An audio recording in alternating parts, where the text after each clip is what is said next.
Praise the Lord. ఎడబాయిని కృప 9వ భాగము. ఇర్మియా గ్రంథం 31వ అధ్యాయం 3 నుండి 9 వచనములు. ప్రస్తుత ఎపిసోడ్లో 5వ వచనము. నీవు షోమ్రోను కొండల మీద ద్రాక్షావల్లులను మరలా నాటెదవు, నాటువారు వాటి ఫలములను అనుభవించెదరు. నీవు అనగా దేవుని మీద తిరుగుబాటు స్వభావమును ప్రదర్శించుటను బట్టి తప్పిపోయిన కుమారులు వల్లే తండ్రి యొద్ద నుండి దూరమైపోయిన తప్పిపోయిన కుమారునికి అనగా పలుకుచున్న నాకు వినుచున్న నీకు ప్రభువు అనుగ్రహించున్నటువంటి వాగ్దానముతో కూడిన మరి ఒక తరుణము. సో నీవు షోమ్రోను కొండల మీద ద్రాక్షావల్లులను మరలా నాటెదవు, నాటువారు వాటి ఫలములను అనుభవించెదరు. అనగా కష్టార్జితము చేత మనము సంపాదించుకున్నటువంటి ఆశీర్వాదములు అన్యాక్రాంతము కాకుండా నీవు, నీ కుటుంబము మరియు నీ ప్రియులైన వారు మాత్రమే అనుభవించు ఆశీర్వాదమును ఈ వాగ్దానములో మనము గమనించగలము. సో షోమ్రోను అనగా రాజుల మొదటి గ్రంథం 16వ అధ్యాయం 24వ వచనములో అతడు అనగా ఇశ్రాయేలీల రాజైన ఉమ్రి షెమెరు నొద్ద షోమ్రోను అను కొండను 4 మణుగుల వెండికి కొనుక్కొని ఆ కొండ మీద పట్టణం ఒకటి కట్టించి ఆ కొండ యజమానుడైన షెమెరు అను అతని పేరును బట్టి తాను కట్టించిన ఆ పట్టణమునకు షోమ్రోను అను పేరు పెట్టెను. So Shomron is an ancient city situated in the modern day West Bank, north of Jerusalem, which is translated into watch, watchman, or watch mountain. This city is also known as the city of Samaria. So, Hosea గ్రంథం 13వ అధ్యాయం 16వ వచనము.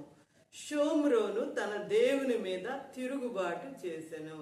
అనగా షోమ్రోన్లో నివసించు ప్రజలు, దానికి ప్రస్తుతం సాదృశ్యంగా ఉన్నటువంటి నీవు నేను కూడా దేవుని మీద చేసిన తిరుగుబాటు ను బట్టి మనము కోల్పోయినటువంటి ఆ 2 ఆశీర్వాదములను ప్రభువు తిరిగి మరలా మనకు అనుగ్రహించు వారిగా గమనించుచున్నాము.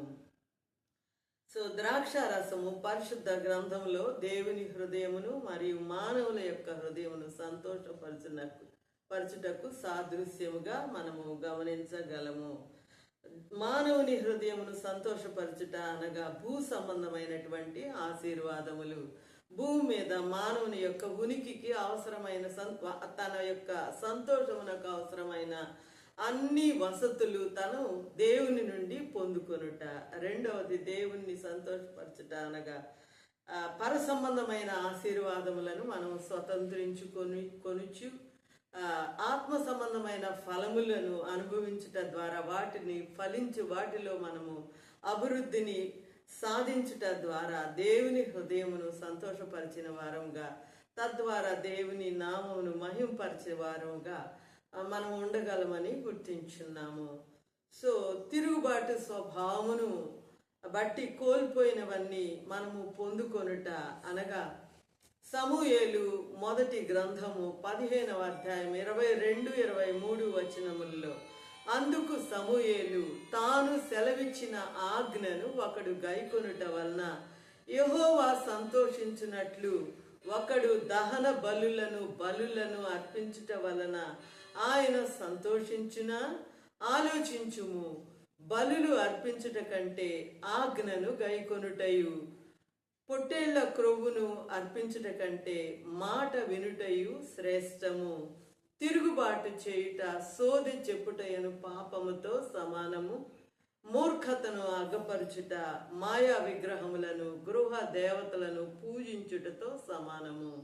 సో ఈ వచనమును బట్టి ఈ వచనములో ఉదహరింపబడినటువంటి ఈ లక్షణములను మనము కలిగి ఉండుట ద్వారా దేవుని మీద తిరుగుబాటు చేసినప్పటికీ ప్రభు మన ఎడల తనకున్నటువంటి ఆ ఎడబాయిని కృపను బట్టి మరలా మనకు అనుగ్రహించినటువంటి స్వాస్థ్యము, ఆశీర్వాదము, నీవు ద్రాక్షావల్లులను మరలా నాటెదవు. సో భూ సంబంధమైన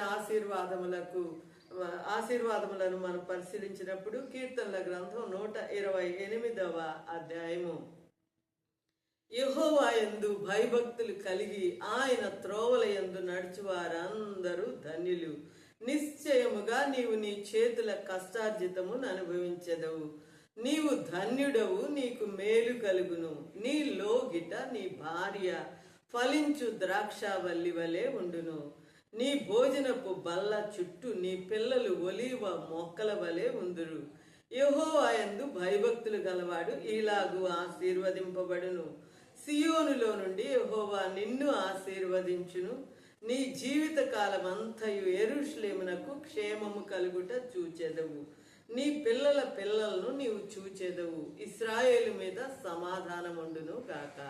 సో ఈ అధ్యాయంలో మనము మరి గమనించినప్పుడు నీ చేతుల కష్టార్జితమును నీవు అనుభవించదవనియు, మరి అదే విధంగా కుటుంబ సంబంధమైనటువంటి ఆశీర్వాదములు, నీ లోగిట నీ భార్య ఫలించు ద్రాక్షావల్లి వలె, నీ భోజనపు బల్ల చుట్టూ నీ పిల్లలు ఒలివ మొక్కల వలె ఉందిరనియు, సియోనులో నుండి యెహోవా నిన్ను ఆశీర్వదించును అనగా మందిర సమృద్ధి నీకు కలుగుననియు, నీ జీవిత కాలమంతా యెరూషలేమునకు క్షేమము కలుగుట చూచెదవు అనగా మరి దేవుని నుండి వచ్చినటువంటి కాపుదల నీకు నిత్యము లభించుననియు, నీ పిల్లల పిల్లలను నీవు చూచెదవు అనగా నీవు దీర్ఘాయుష్మంతుడు వగుదువనియు, ఇశ్రాయేలు మీద సమాధానం ఉండును గాక అనగా భూమి మీద సమాధానముతో కూడినటువంటి ఈ శ్రేష్టమైన జీవితమును అన్ని విషయముల్లో నీవు అనుభవించగలవనియు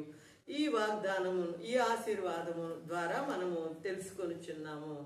అదే విధముగా పర సంబంధమైన ఆశీర్వాదముల నిమిత్తమై మరి యోహాను శుభవార్త 15వ అధ్యాయం 1-8 వచనములు పరిశీలించినప్పుడు, నేను అనగా ప్రభు అయిన యేసుక్రీస్తు వారు, నేను నిజమైన ద్రాక్షావల్లిని, నా తండ్రి వ్యవసాయకుడు, నాలో ఫలింపని ప్రతి తీగను ఆయన తీసి పారవేయును.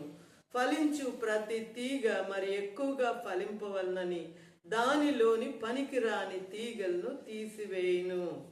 నేను మీతో చెప్పిన మాటను బట్టి మీరిప్పుడు పవిత్రులై ఉన్నారు. నాయందు నిలిచియుండుడి, మీ యందు నేనును నిలిచియుందును. తీగ ద్రాక్షావల్లిలో నిలిచి ఉంటేనే గాని తనంతట తానే ఎలాగూ ఫలింపదో, అలాగే నాయందు నిలిచి ఉంటేనే గాని మీరును ఫలింపరు. ద్రాక్షావల్లిని నేను, తీగలు మీరు. ఎవడు నాయందు నిలిచియుండునో, నేను ఎవని యందు నిలిచియుందునో వాడు బహుగా ఫలించును. నాకు వేరుగా ఉండి మీరేమీయూ చేయలేరు. ఎవడైనను నాయందు నిలిచి ఉండని ఎడల వాడు తీగ వలె బయట పారవేయబడి ఎండిపోవును. మనుష్యులు అట్టి వాటిని పోగు చేసి అగ్నిలో పారవేతురు, అవి కాలిపోవును. నాయందు మీరును, మీ యందు నా మాటలను నిలిచి ఉండిన ఎడల మీకేది ఇష్టమో అడుగుడి, అది మీకు అనుగ్రహింపబడును. మీరు బహుగా ఫలించుట వలన నా తండ్రి మహిమపరచబడును. ఇందువలన మీరు నా శిష్యులగుదురు. సో ఈ ద్రాక్షారసము ఆత్మ సంబంధమైనటువంటి ఈ ఫలములను మనం స్వతంత్రించుకొనుటకు సాదృశ్యముగా కొరింథీయులకు రాసిన మొదటి పత్రిక 11వ అధ్యాయం 25వ వచనము ప్రకారము, ఆ ప్రకారమే భోజనమైన పిమ్మట ఆయన ఒక పాత్రను ఎత్తుకొని ఇది నా రక్తము వలనైన క్రొత్త నిబంధన, మీరు దీనిలోనిది త్రాగునప్పుడల్లా నన్ను జ్ఞాపకం చేసుకొనుటకై దీన్ని చేయుడని చెప్పెను. సో ప్రభు యొక్క గొర్రెపిల్ల నిర్దోషమైన రక్తమునకు సాదృశ్యంగా ఉన్నటువంటి ఈ ద్రాక్షారసమును అనగా ప్రభు యొక్క మాటలను మనము మరి భుజించినప్పుడు అనగా మన హృదయముల్లో భద్రపరుచుకున్నప్పుడు మనము ప్రభు యొక్క పరిశుద్ధతలో ఆజ్ఞలను పాటించడం ద్వారా నిలిచి ఉన్నప్పుడు మనము ఆత్మ ఫలములు బహుగా ఫలించగలమని గుర్తించున్నాము. ప్రేమ, సంతోషము, దీర్ఘశాంతము, దయాళుత్వము, మంచితనము, ఆశ, నిగ్రహము, విశ్వాసము, సాత్వికము మొదలైన ఈ ఫలములు మనము మన వ్యక్తిత్వంలో కలిగి ఉండుట ద్వారా తండ్రిని మహిమపరచు వారిగా మనం ఉండగలమని గమనించుచున్నాము. సో ఈ విధమైన భూ సంబంధమైన ఆశీర్వాదములు, పర సంబంధమైన ఆశీర్వాదములు వీటన్నిటినీ స్వతంత్రించుకునే నిమిత్తమై ప్రభు మన ఎడల తనకున్న ఎడబాయిని కృపను బట్టి ప్రభు అనుగ్రహించున్నటువంటి ఈ తరుణములను మనము సద్వినియోగపరుచుకొని ప్రభు అనుగ్రహించు ఈ రెండు సంబంధమైన ఆశీర్వాదములు సమృద్ధిగా మనము కలిగి ఉందుము గాక. హల్లెలూయా, ఆమేన్.